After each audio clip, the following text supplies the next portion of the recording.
না হলে বুলডোজার চলবে, কেউ বাঁচাতে পারবে না। যোগী আদিত্যনাথের পর এবার দিলীপ ঘোষের মুখে বুলডোজারের হুমকি। রাজ্যে নির্বাচনের উত্তেজনা তুঙ্গে, আর এরই মধ্যেই ভোট প্রচারে এসে পশ্চিমবঙ্গের মানুষকে বুলডোজারের গল্প শুনিয়েছিলেন উত্তরপ্রদেশের মন্ত্রী যোগী আদিত্যনাথ। আবার সেই হুমকি শোনা গেল দিলীপ ঘোষের মুখে। প্রচারে বেরিয়ে আক্রমণ করলেন তৃণমূলকে। দিলীপ ঘোষ বলেছেন, তার চিফ এজেন্টকে হুমকি দিয়েছে বিপক্ষের নেতারা। আর তারপরেই দিলীপ ঘোষের মুখে শোনা যায় হুঁশিয়ারি, তুই 4 তারিখের পর কোথায় থাকবি সেটা ভাব, চাইলে বিহার উড়িষ্যার ঘর ভাড়া করে দেব। উত্তরপ্রদেশের গুন্ডা মাফিয়াদের যে হাল হয়, বাংলাও তার চেয়ে খারাপ অবস্থা হবে। 17 এপ্রিল রাতে পশ্চিম মেদিনীপুর জেলার খড়গপুর শহরের গোলবাজার এলাকায় খড়গপুর সদর বিধানসভা বিজেপি প্রার্থী দিলীপ ঘোষের সমর্থনে একটি পথসভা হয় এবং ওই পথসভায় তৃণমূল ছেড়ে বেশ কয়েকজন তৃণমূলের কর্মী বিজেপিতে যোগদান করেছেন। তাদের হাতে দলীয় পতাকা তুলে দেন দিলীপ ঘোষ, আর তারপরেই দিলীপ ঘোষের মুখে শোনা যায় বুলডোজার নিয়ে হুঁশিয়ারি, 4 তারিখের পর এখানে থাকতে পারবে। খুব খারাপ সময় আসছে, উত্তরপ্রদেশের গুন্ডা মাফিয়াদের যে হাল হয়, বাংলাও তার চেয়ে খারাপ অবস্থা হবে।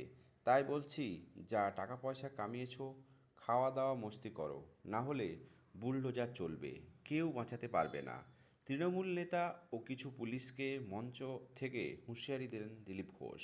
খড়গপুরের মঞ্চ থেকে দিলীপ ঘোষ বলেন, খড়গপুরে কারো ক্ষমতা হবে না আপনাদের দিকে নজর উঠিয়ে দেখাবে, কোনো মহিলার দিকে নজর উঠিয়ে দেখবে, কোনো ব্যবসায়ীর দিকে নজর উঠিয়ে ধমকি দেবে। এখনও চলছে একটু একটু। 21 নম্বর ওয়ার্ডে রোড শো করেছিলাম, ওখানকার নেতারা আমাদেরকে চিফ এজেন্ট অনুপমকে বলে 4 তারিখের পর এখানে থাকতে পারবে। মাইকে লাল, তুই 4 তারিখের পর কোথায় থাকবি সেটা ভেবে দেখ, বউ বাচ্চা নিয়ে কোথায় যাবি এটা একবার দেখ। উড়িষ্যা বিহার গেলে তারা ভাড়া আমি দিয়ে দেব। এরপর দিলীপ ঘোষ আক্রমণ শানিয়ে পুলিশকে নিয়েও তিনি বলেন, এখানে কিছু ছোটোখাটো পুলিশ এখনও আছে যারা লাফাচ্ছে। অনেক খারাপ সময় আসছে, উত্তরপ্রদেশের গুন্ডা মাফিয়াদের যে অবস্থা হয়েছে, বাংলায় ওর থেকেও বাজে অবস্থা হবে। এই জন্য বলছি, যা মাল কামিয়েছো খাও দাও মস্তি করো, ঘর দুয়ার বানিয়ে নিয়েছো, বউ বাচ্চাদের সঙ্গে জীবন কাটাও, না হলে বুলডোজার চলে যাবে, কেউ বাঁচাতে পারবে না, সারা জীবন জেলে থাকতে হবে। আমি বলি না, করে দেখাই। এখানে কিছু ছোটোখাটো পুলিশ এখনও আছে যারা লাফাচ্ছে। অনেক খারাপ সময় আসছে, উত্তরপ্রদেশের গুন্ডা মাফিয়ার যে অবস্থা হয়েছে, বাংলায় ওর থেকেও বাজে অবস্থা হবে। ঘর দুয়ার বানিয়ে নিয়েছো, বউ বাচ্চাদের নিয়ে খুব মস্তিতে দিন কাটাচ্ছ। তাই তিনি বারবার সাবধান করে দিয়েছেন এই সমস্ত নেতা মন্ত্রীদের, আপনারা শুধরে যান, না হলে বিজেপির যোগীর বুলডোজার চলবে এই বাংলাতে।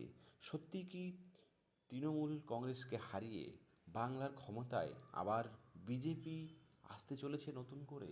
সত্যি কি দিলীপ ঘোষের কথা সত্যি হতে চলেছে? আপনাদের কি মত? কমেন্ট বক্সে জানাতে ভুলবেন না।